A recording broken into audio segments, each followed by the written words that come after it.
Hi guys, it's Jamila here from Slap. How's it going? Hope you're all doing well. Apologies for my intense contour, but I'm trying to let it kind of absorb into my face so I look very structured. So today guys, I'm doing what I've been promising to do for a long time. Not that long, a week. Today I'm doing the Pat McGrath Mothership VI or V1. So this is the packaging. Really pretty, very artistic, which is very Pat. This one has more of a purple kind of tinge to it, and the last Mothership V, which is the first one I ever got, had more of a red kind of tinge to it. So I guess depending on what's kind of signature to that palette or the most striking color is what kind of inspires the packaging. It's got all of the shades in here and the palette as well. So this is the palette. It's super heavy, like all of her palettes are. Really heavy, very glossy, black. And then on the back, it's got a big gold kind of plating. It kind of feels like you're holding a bar of gold when you're holding it. So it's a really nice palette to kind of handle and have. It's not something I would carry around with me in terms of like travel, things like that. When I went away, I didn't bring it, even though I really like it. But it's just something I kind of cherish and want to look after, so I just tend to leave them at home. And I tend to put them down like this very safely and don't let anyone touch them. This is the palette, guys. You've got lots of different colors in here.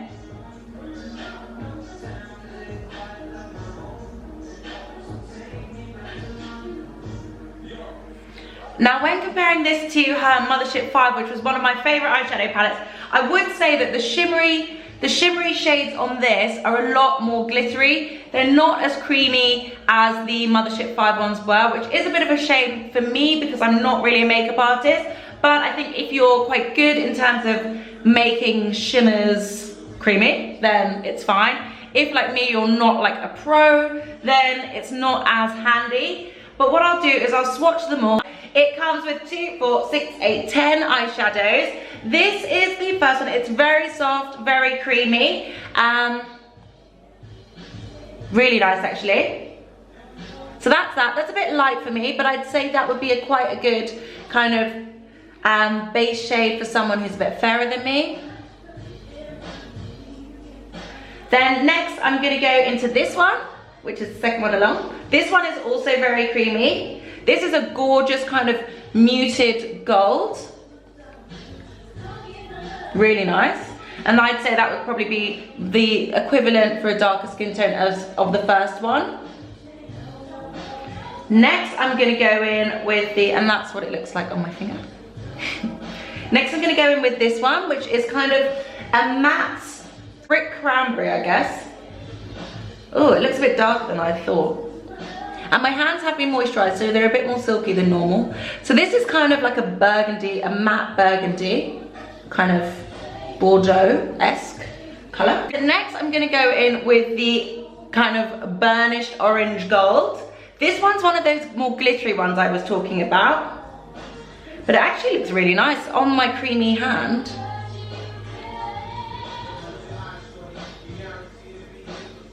Really nice, actually. Who knew? Next, I'm going to go in with this one, which is kind of more olive tone than it looks on camera.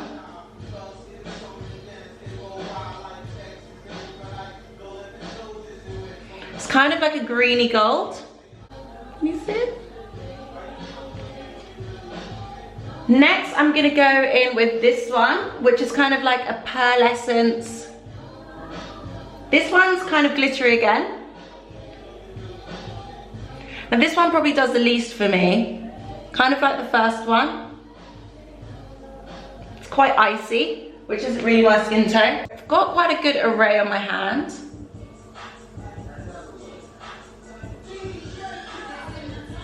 Go in with probably the star of the show, which is this purple here. This is another kind of glittery one. Such a nice color.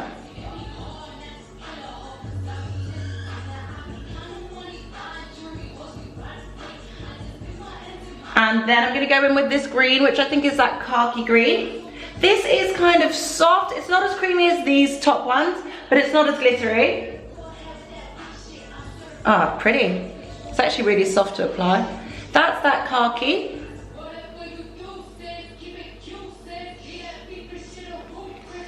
Next, I'm gonna go in with this kind of brown. That doesn't do too much. I guess it's just a good kind of transition color. And then last but not least, I saved this to last because it's quite dark, is the black, which is black, but nice too. This is the entire palette on my hand. So far, the ones that are kind of screaming out to me are the purple, this one, this one, this one, and that one. So I'm thinking I might try and do that, because actually it's a lot richer than it looks. I'll start with that, go to that, maybe do a bit of that, that, and that. We'll see. Shade here, which is kind of this shade here.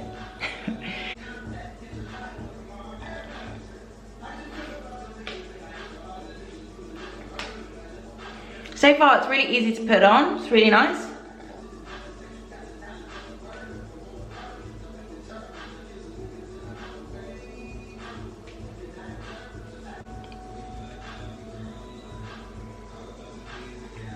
Gold one, but I don't think that shade is going to be one that looks good with a brush. I'm just going to press it in.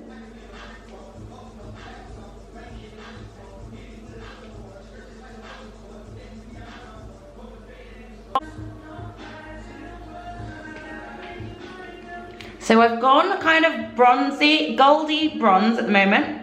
Now I'm going to put in some khaki. Khaki one here.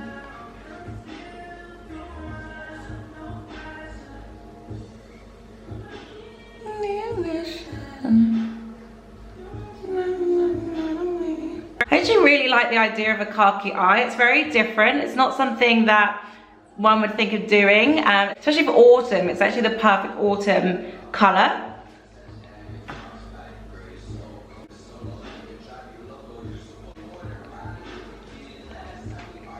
I think you can go one of two ways. I think you can either take this black and really smoke it out and create a really cool khaki smoky eye, or you can try what I'm gonna do and try and brighten it up and just try and use as many of these shadows as possible, just to kind of see what they do. So next I'm gonna go in. I really wanted to put the purple, but I don't know if the purple really goes, to be honest.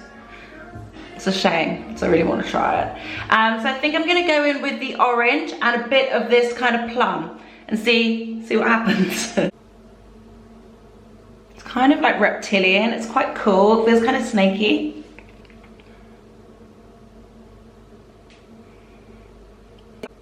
So next I'm gonna go in with this kind of plum,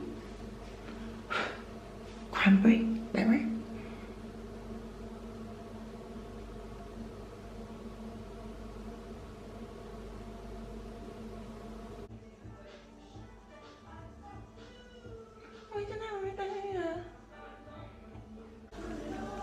Pretty cool actually. I do really like the colors. They're very different. I would say that this palette is probably unlike any other palette. There's not many colors in here that you'd usually get in a kind of eyeshadow palette. Like the khaki is very original. The purple, which I haven't really used that much. Even this kind of greeny gold. Like I do have other things with greeny gold, but not really with that kind of vibe. It's very kind of Egyptian, very kind of reptilian. It's got like a snaky, cool vibe, and I really like it. So I'm gonna go in with a bit more of the khaki, the gold, and just try and bring it back to that, because I think that is where I was enjoying the palette the most. Too much? Maybe. It's really cool though. So guys, that is it. That is my finished look. Just blend this in a bit more. So this is the eyeshadow. I really like it, guys. I hope you like it too. It's a bit different for me. Definitely got a bit more khaki in there, which really kind of drew me in, as did the kind of greeny gold. They were both colors that I really liked. To warm it up, I did still use a bit of this burgundy, just to kind of make sure it wasn't too cool toned and wasn't too flat. but I definitely am going to try and do some more colors with it. I think it's a really great palette, and I feel like I could have gone even more dramatic, and there were kind of more things I could have done. But because it's a first impressions, I just wanted to see how many shadows I can get on my eye, how they blended, and what the colors were kind of like in real life on my hand, and then when they were kind of layered on top of one another. I think it's a really great palette. I absolutely love this khaki the most. I think that's super cool. I really want to have a go with this purple, because I think that would be super nice. And this orange really surprised me as well. It's super striking, a really good topper, especially because it's quite glittery. Let me know your thoughts in the comments. It's subtle, weirdly. I wasn't expecting it. After the last one, which was quite like in your face with that really bright red, which is around, I think, here or here. These ones are a lot more muted, they're a lot more wearable. I think it's a really awesome palette, and I'm really happy I have it. So yeah, I hope you guys like this video, and I'll see you on the next one.